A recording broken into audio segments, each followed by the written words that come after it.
Hi. So the previous video, like I had to kind of abruptly end it because there's only a certain time I can make a video.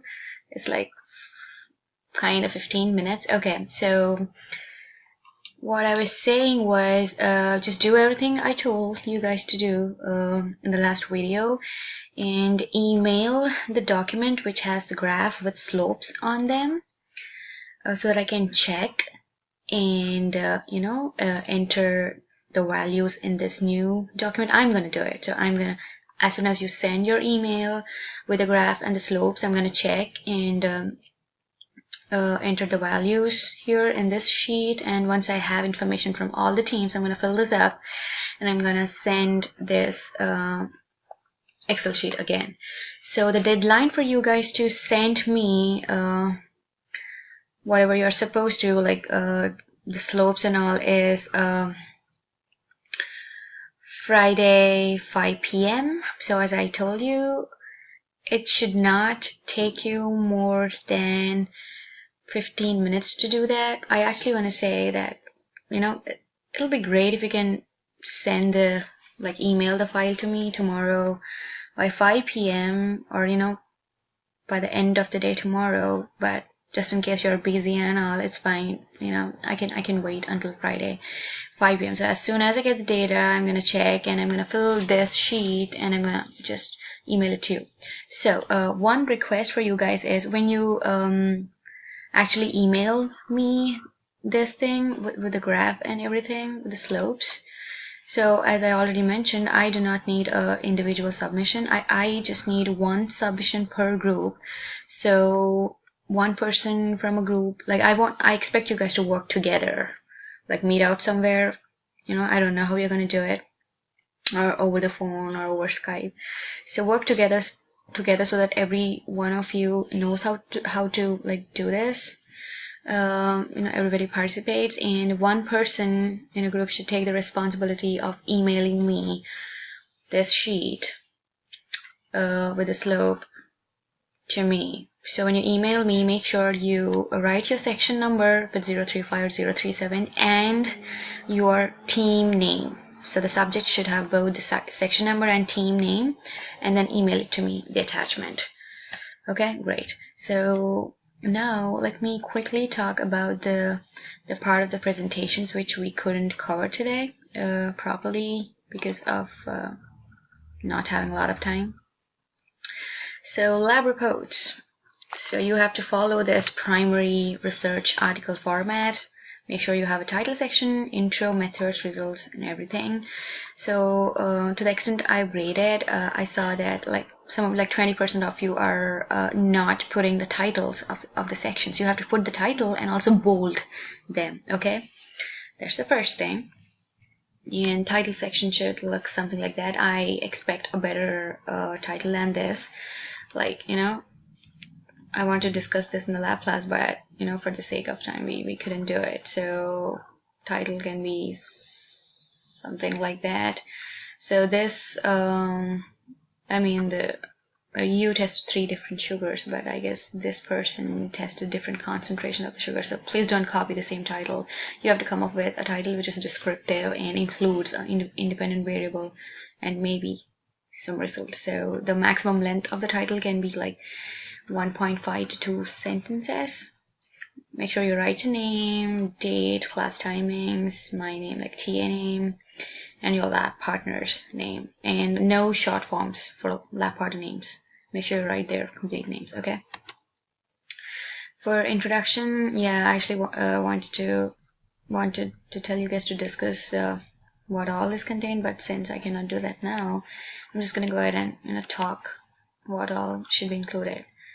So, as you know, introduction section should include background information that leads into a statement of what will be discussed in the remainder of the report. And then you're going to end your discussion with a hypothesis. And as I told you in the lab class, you should at least include 2 primary literature references when you talk about stuff in the introduction. And introduction section should flow. I guess there are points for transition, in between and within the paragraphs, like in the writing style section of the rubric. So this is how you can make it flow. Like you have to start with a broad picture and add support and add references. Now you have to start broad and then get specific, right? And then make sure you're including in-text citations if you're including information from a primary article, okay? So when you use sources, we have discussed about, how you are to do that. There's a website, libguides.cse style. So you can just type in that in Google. I remember showing that to you in class today. So follow the format according to the type of according to the type of primary article you are choosing to include in your intro and discussion section. So there are examples of how you can cite in here. 1 second. Yeah, so when you are actually taking information from the primary articles we just talked about, make sure you are paraphrasing them properly. So make sure that you are putting the main concept in your own words instead of taking the passage directly. So here's an example. You can go ahead and read it, and I guess these are the ways you can you can see 3 different ways where they're like paraphrased, and let's go ahead and take a look at how these are. So this one, you have to first go ahead and read this, okay, and then read this and discuss. Think about it. So this statement is plagiarized because the order of the last sentence was changed way a little, right? The product, blah blah blah blah blah here. So when you read it, you'll know. And this is paraphrased, but the original paper, he used the wordings of the author, but yeah, he cited it, but he did use some of the wordings of the author, but that's fine. But here, he did not paraphrase. Whoever wrote this kind of took the first sentence, I guess, right? Yeah, and then just put a citation. That's not how you do it. That's called plagiarism. So yeah, just go ahead and read the original passage and look at the 3 different types of in-text citations, and then the comments I've put in here to understand. That'll give you an idea about how to include information from the primary articles you are choosing when you include in-text citations, okay? And these are like 3 different examples I wanted to make you discuss in the lab class. So go ahead and read this, and I guess I discussed this in one of the lab sections but not the other. So here it's super vague. The problems are written as a list of instructions, like they're telling you to fill a syringe. They're not, it doesn't seem like they did the experiment. They're giving instructions. You should never write your methods like that. And it's not in past tense, and there are typos, and it's not detailed because they're not giving any volumes or concentrations or whatever. See, some air, some yeast, you cannot do that.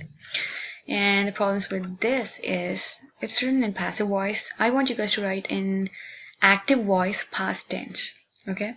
And it's okay, not too bad, but yeah, that's fine. And this one, the problems are it has unnecessary information, like Sylvia did that, Richard took the readings. I don't need to know that. And it's too casual, like they said graded paper. There are better words to say that, right? Like graphing paper. So make sure the words you're using are not everyday words. They should be more scientific, professional sounding. And just like I told in lab class, avoid using I and we. Occasionally is fine, but if you keep using we and I, it's not the right way of writing a paper. And for the results section, take a look at this, and let's go ahead and look at what is kind of right and what's not so great about this results section. So they wrote the figure legend, that's good. They wrote a table legend, that's good. They labeled the axis titles, that is good. They gave the units, good. Let's look at the ones which are not good. So you have to put the legend for figures at the bottom of the figure. And if you're already putting a legend and legend has a small title, it's not necessary to put another title for the graph. So as you can see, everything is like clearly mentioned here, so take a good look at the presentation. So this is one of the results statement. Go ahead and read it. So the good thing about it is they talked about the values trends, but one fault with this is they have predicted, they have interpreted the result they have got. You are not supposed to do that in the results section, okay? You have to do that in the discussion section.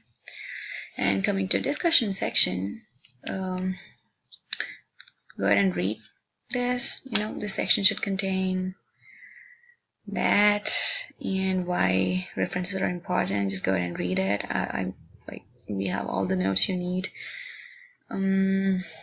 Just go ahead and read that. I think that's it. So let me know if you have any questions. And some of the things I wanted to talk about today, like in the lab section, if I got time, was make sure you're not including trivial details in the method section. So take a good look at the comments I made on your organic molecules intro and method section to get an idea of what kind of information is trivial and what is not. So take a look at all the comments where I mentioned it's trivial. So you can delete that, so you do not have to talk about similar information when it comes to biofuels lab report, okay? And make sure you're putting subheadings, and make sure you're not giving me the number of, like in organic molecules report, like you also mentioned the number of test tubes, and I don't know that, like using a rack. No, you do not have to give me trivial details. So make sure you're not giving me that, and make sure you're maintaining good transition in between and within the paragraphs, and make sure you're bolding the subtitles, and make sure you're not talking about like me giving instructions. Like you do not have to say my TA told me to do that, or our lab group did that.